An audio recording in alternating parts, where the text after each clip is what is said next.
कई बार जब लोग जीवन में काम शुरू करते हैं तब उन्हें बहुत ज़्यादा दर्द होता है, तकलीफ होती है, उन्हें बहुत ज़्यादा मेहनत करना पड़ता है और ये बात उनसे बर्दाश्त नहीं हो पाती है। उनका शरीर जवाब दे देता है और वो उस काम को छोड़कर किसी और तरकीब से सफल होने का प्रयास करने लगते हैं।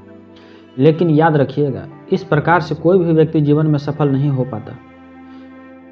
सफलता का मार्ग मेहनत, दर्द और तकलीफ से होकर गुजरेगा और यह आपको सहना ही पड़ेगा। तो इसके लिए आपको हमेशा तैयार रहिए।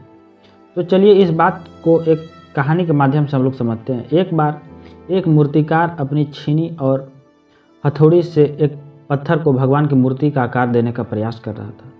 जैसे ही वह छीनी पर हथौड़ा चलाता है, वह चिल्लाने लगता है और कहने लगता है कि क्या कर रहे हो, मुझे इतना मार क्यों रहे हो, मुझे बहुत दुख हो रहा है, तकलीफ़ हो रही है, पीड़ा हो रही है, मुझे अपने हाल में छोड़ दो और यहाँ से चले जाओ।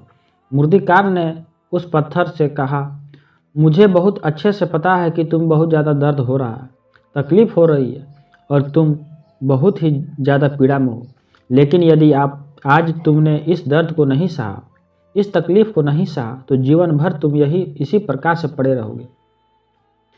मुझे लगता है कि तुम में आगे बढ़ने की अपार संभावना है। तुम एक बहुत अच्छे पत्थर हो, लेकिन यदि तुम इस प्रकार से रहोगे तो कभी भी आगे नहीं बढ़ पाओगे। इतना कहकर मूर्तिकार औजार उठाए ही थे कि पत्थर फिर से चिल्लाने लगा, गिड़गिड़ाने लगा, विनती करने लगा कि मुझे अपने हाल पर छोड़ दो। मुझे पता है कि जीवन के लिए कौन सी चीज़ सही है और कौन सी चीज़ गलत है। मुझे बहुत ज़्यादा दर्द हो रहा है। अब मैं इस तकलीफ़ को ज़्यादा नहीं सह सकता। मैं जिस हाल में हूँ, जो उस हाल में छोड़कर मुझे तुम यहाँ से चले जाओ। उस मूर्तिकार ने फिर से उस पत्थर को समझाने की कोशिश की। ज़्यादा अधीर मत बनो और अपने सब्र को बनाए रखो। थोड़ी देर और इस दर्द को सहो।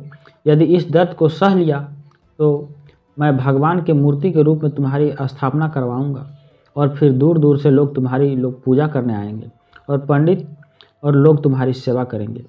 लेकिन पत्थर ने उस मूर्तिकार की एक भी बात नहीं मानी। वह चिल्लाता रहा और अपनी बात पर अड़ा रहा। मूर्तिकार ने उस पत्थर को समझाने की बहुत कोशिश की, लेकिन वो पत्थर नहीं माना। अब मूर्तिकार भी थक चुका था और उस पत्थर को छोड़कर आगे बढ़ गया। थोड़ी ही दूर जाकर देखा कि एक और बहुत ही अच्छा पत्थर वहाँ पड़ा हुआ है। उसने छीनी और हथौड़ी उठाई और उस पत्थर को मूर्ति बनाने के लिए वह तैयार हो गया।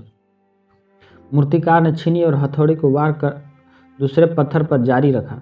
दूसरे पत्थर को भी दर्द हुआ, तकलीफ हुआ, लेकिन उस पत्थर ने बर्दाश्त कर लिया और देखते ही देखते थोड़ी समय के बाद उस पत्थर ने भगवान की मूर्ति का रूप धारण कर लिया। थोड़ी देर बाद उस मूर्ति की एक मंदिर में स्थापना हो गई। धीरे धीरे करके लोग वह पूजा पाठ करने आने लगे। लोगों को मन्नतें वहाँ से पूरी होने लगी और वह मंदिर बहुत ही ज़्यादा प्रसिद्ध हो गया। अब धीरे धीरे करके दूर दूर के गांव से लोग वहां पूजा पाठ करने आने लगे। फिर एक दिन और उससे पत्थर को उसी मंदिर में लाया गया और उसे कोने में रख दिया गया। अब लोग आते हैं और उस पर नारियल फोड़ते हैं। ये कोई और पत्थर नहीं बल्कि भी वही पत्थर है जिसने दर्द को नहीं सहा था। अब वो पत्थर मन ही मन बहुत ज़्यादा पछताता रहा, दुखी हो रहा था और उसने अपने आप से कह रहा था, काश मैं उस दिन उस दर्द को, उस तकलीफ़ को सह लिया होता तो आज लोग मेरी भी पूजा करते। इसलिए आप भी अपने जीवन में हमेशा याद रखिएगा, जब आप भी अपने करियर की शुरुआत में किसी काम को एक करके पढ़ाई कर रहे हो या कोई काम कर रहे हो और उसमें आपको दर्द हो रहा है या तकलीफ़ हो रही है, ज़्यादा मेहनत करना पड़ रहा है, तो आप रुकिएगा मत, किसी और रास्ते की शुरुआत मत करिएगा, क्योंकि कोई और रास्ता आपको सफलता नहीं दे सकता है। आपको उस दर्द को, उस तकलीफ़ को सहना ही होगा।